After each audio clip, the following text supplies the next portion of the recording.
I guess about another couple of weeks of mixing, which the guys are doing back in Glasgow. I'm back. Well, obviously, well, people may not know, but I live in Canada, so I've come home, and the other fellas are putting the finishes to the album. So we're hopeful that we can have a September release for the record. September release, awesome. And are you guys just producing it by yourself?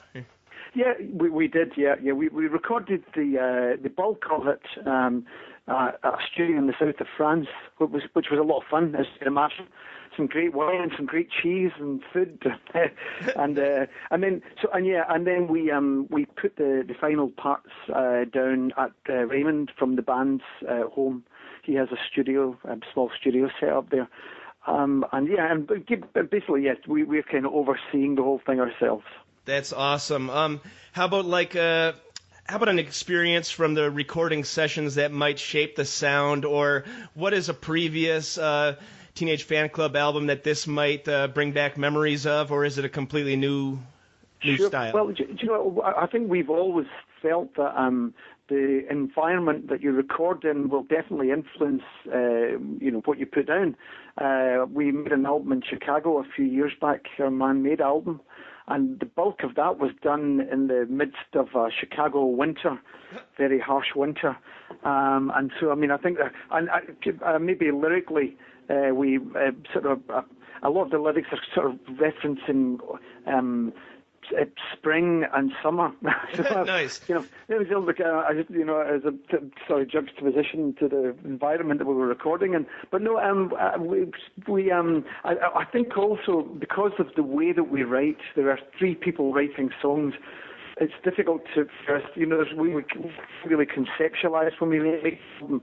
For us, it really is just a collection of songs. But the atmosphere or the mood of the record will be influenced by the environment.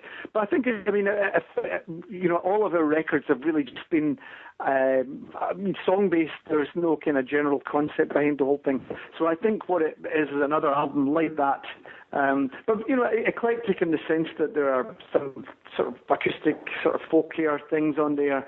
Some songs that are more orchestrated, and even some things that are maybe sort of more kind of straight sort of punk rock songs. Oh, nice. There's a good variation in styles there.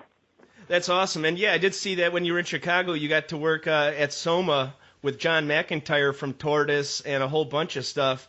Yeah. Did you guys enjoy your time in Chicago, or as you said, it was so frigid and cold, maybe that meant that you're going to be recording in Scotland for the rest of the albums? Well, no, that was, we had a great time. John's a great guy. We had a great time with him. And Chicago's a fantastic city, of course. In fact, I see that as a kind of rehearsal for me moving to Canada, which is pretty frigid as well. I've gotten used to that. We've had a couple of pretty harsh winters. I live about 1 hour west of Toronto, so in fact, not a million miles away from Chicago. And so no, it's and of course, when you're in the studio, you're spending most of the time indoors.